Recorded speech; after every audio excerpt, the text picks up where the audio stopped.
Eto mga idol, grabe. Ang ganda ng boses ng babaeng ito. Partida wala pang mic pero ang lupit dito. Kaya Pinoy ka nga. So panoorin natin. Always finding something is wrong in what I do. But you can rearrange my life because it pleases you. You've got to love me for what I am, for simply being me. To love me for what you intend, or hope that I will be.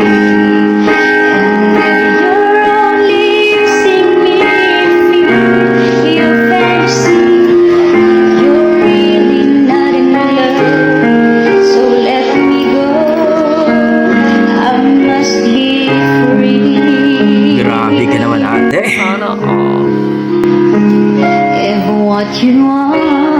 Hindi lang maganda, ang bangis pa ng boses ng babaeng ito.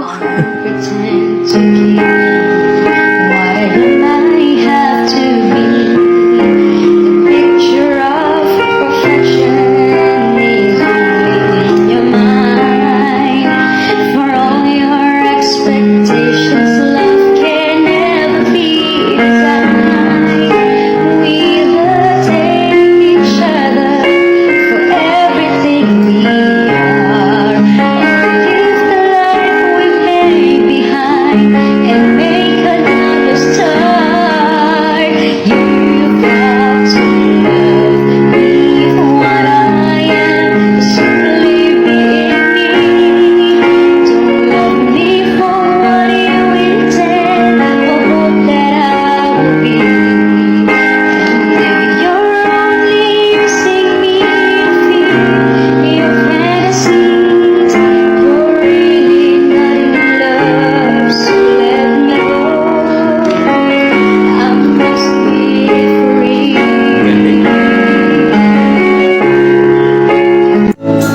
I wish I could go back to the very first day I saw you.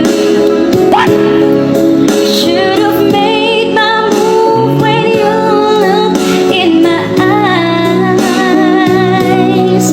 'Cause right now I know that you'd feel the way that I do. And I'd whisper these words as you lie here by my side.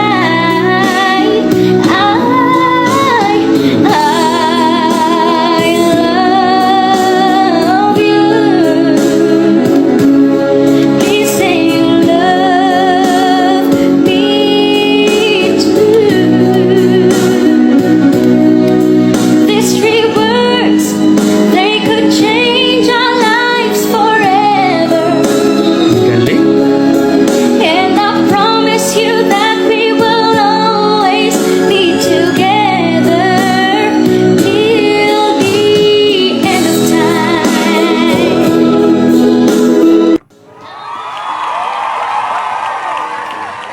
Ayun po mga idol natin dyan. Narinig natin itong babaeng ito. Pero hindi ko man siya kilala mga idol. Pero malupit. Hindi lang maganda, ang lupit pa ng boses. Grabe.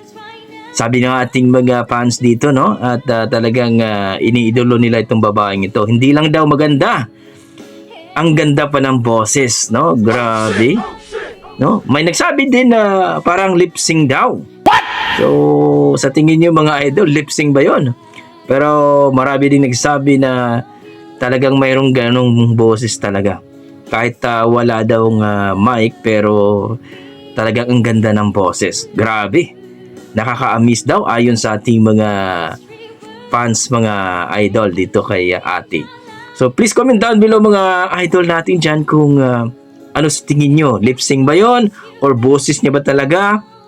Or the future ba na pwede ba na sumali sa mga Pilipinas Got Talent?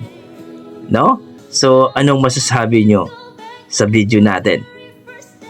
Na-appreciate nyo ba at talagang nakaka-amaze ba? Please comment down below mga idol para ating pag-usapan. Maraming salamat at kung sino nakakilala po sa babaeng yan, baka pwede nyo po na i-comments down no, para po ay magpasalamat tayo dahil yan ang ating mga duging Pinoy. Pagdating po sa kantahan ay halimaw talaga, ang lupit. Maraming salamat mga idol at ingat po kayo lagi. I tried so hard